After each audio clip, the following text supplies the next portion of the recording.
আসলে আমরা যারা এখানে দাঁড়িয়ে আছি, আমরা ম্যাক্সিমাম এখানে যারা দাঁড়িয়ে আছি, আমরা সকলেই এই রাষ্ট্রের স্বার্থে বেড়ে উঠেছি। আমাদের জীবনে আলটিমেট জিত কিংবা আলটিমেট হার বলে কোনো টার্ম আমাদের নাই। কিন্তু আমরা এই ঢাকা বিশ্ববিদ্যালয়ের মাটিতে নির্বাচন করেছি।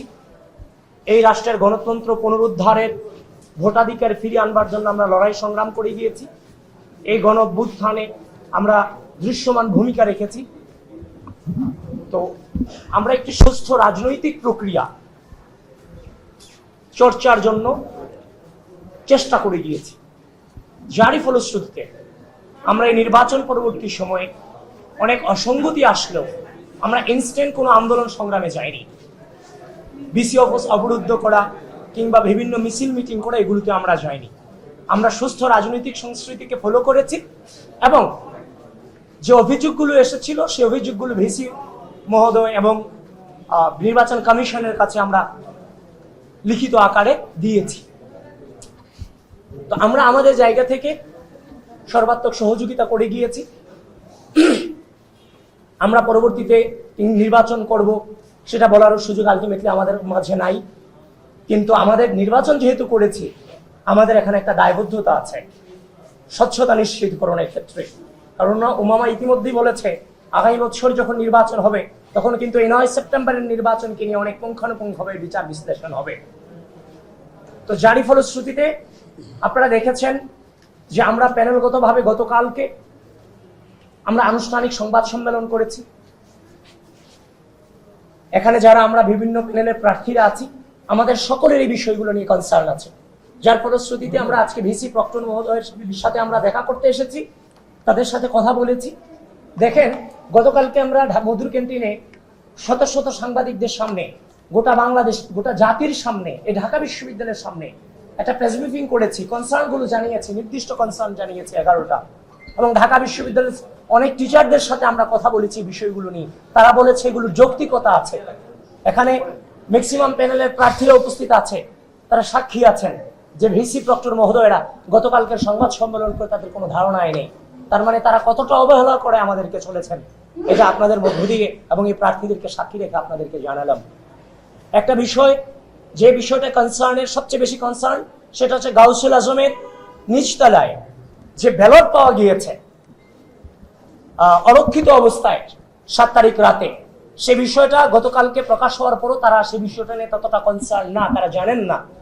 অথচ এই বিষয়টা কিন্তু গত কয়েকদিন ধরে নিউজ ফিডে ঘুরে বেড়াচ্ছে এবং আজকে সকল জাতীয় পত্রিকাতে এই নিয়ে লেখা এসেছে, কিন্তু তার সম্পর্কে তারা জানেন না। শেষ পর্যন্ত প্রক্টর স্যার আমাদেরকে বলেছেন নীল খেতে জলজন্ত মানুষও বানিয়ে দিতে পারে তারা, ব্যালট পেপার বানানোর কোনো সুযোগ নীল খেতে নাই। তাহলে প্রক্টর স্যার যেহেতু বলেছেন ব্যালট পেপার বানানোর সুযোগ নীল খেতে নাই, কিন্তু নীল খেতে সেরাতে যেহেতু ব্যালট পেপার পাওয়া গিয়েছে, এর সত্যতা মিলেছে, তাহলে বিশ্ববিদ্যালয় প্রশাসনকে এই ব্যালট পেপার কে ছাপিয়েছে, কারা এখানে ছিল, তার সম্পর্কে প্রপারলি তদন্ত করে এই জাতিকে এবং পুরো বিশ্ববিদ্যালয়কে তার সম্পর্কে জানানো এই বিশ্ববিদ্যালয়ের প্রশাসনের এখন প্রধানতম দায়িত্ব হয়ে পড়েছে বলে আমরা মনে করি। কারণ এই ব্যালট পেপার দিয়ে কিন্তু নির্বাচন হয়েছে, কেউ নির্বাচিত হয়েছে কিংবা কেউ অনির্বাচিত হয়েছে। সুতরাং এই ব্যালট পেপার যেহেতু তারা বলছে যে নীল খেতে জলজন্ত মানুষ বানিয়ে দিতে পারে, এটা নীল খেতে পারে, কিন্তু ঢাকা বিশ্ববিদ্যালয় প্রশাসন নীল খেতে ব্যালট বানাতে পারে না কোনোভাবে। যেহেতু তিনি এটা বলেছেন, তাহলে আমরা আশা রাখছি তারা তদন্ত করে এই বিষয়ে যথাযথ উত্তর এবং তাদের অবস্থান আমাদেরকে জানাবে। এই ব্যালট কোথা থেকে ছাপানো হয়েছে, বিশ্ববিদ্যালয়ের ব্যালট কোন কোম্পানি থেকে ছাপানো হয়েছে, কি অবস্থায় ছিল এবং গাউসুল আজম সেদিন কিভাবে ব্যালটগুলো পড়েছিল। ইচ্ছা করলে সিসি ফুটেজ এগুলো কালেক্ট করা যায়। সুতরাং আধুনিক যুগে এগুলো কোনোভাবে এড়িয়ে যাওয়ার সুযোগ নেই।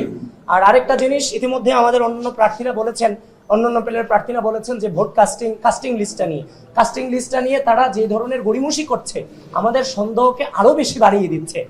এখানে সবাই উপস্থিত আছে, তারা বারবার একটাই কথা বলছে, প্রাইভেসি। আরে ভাই, কাস্টিং লিস্টে তো এখানে ওমামাকে ভোট দিয়েছে, আবিদকে দিয়েছে, না কাদেরকে দিয়েছে, না অন্য কাউকে দিয়েছে, সেখানে তো সেটা লেখা নাই। সেখানে জাস্ট প্রেজেন্টটা, সাইনটা দেয়া আছে। যেখানে নির্বাচন শুরু হওয়ার আগে হিজাব পরা মেয়ে থেকে শুরু করে প্রত্যেকের প্রাইভেসি আপনি ওপেন করে দিলেন ভোট লিস্টের মধ্য দিয়ে, সেখানে আপনি সিগনেচারটা ওপেন করতে পারতেছেন না, কারণ এই সিগনেচার দিয়ে তো কেউ ব্যবহার করার কোনো সুযোগ নেই। সুতরাং এটাকে যদি আপনি বলেন আইন দেখান, আদালত দেখান, তখন তো আমাদের সন্দেহের প্রবণতা আরো বেড়ে যাচ্ছে। সুতরাং আপনাদেরকে আমরা সচেতন করেছি, আমরা যেই জিনিসগুলো নিয়ে কনসার্ন সেই জিনিসগুলো আমরা ভিসি প্রক্টরের কাছে জানিয়েছি, এবং সামগ্রিকভাবে আপনাদের মধ্য দিয়ে ঢাকা বিশ্ববিদ্যালয়ের স্টুডেন্টদেরকে আমরা সচেতন করছি এই বিষয়গুলোকে এড়িয়ে যাওয়ার কোনো সুযোগ নেই। এই নির্বাচনের প্রতি আবারও বলছি, আমাদের দায়বদ্ধতা আছে এটার স্বচ্ছতা নিশ্চিত করণে। আলটিমেট হার কিংবা জিত আমাদের লাইফেই সেটা নাই।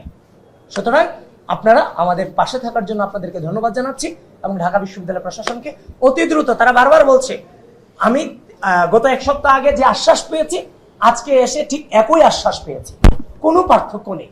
আমরা জানি না সেটা তারা কতদিন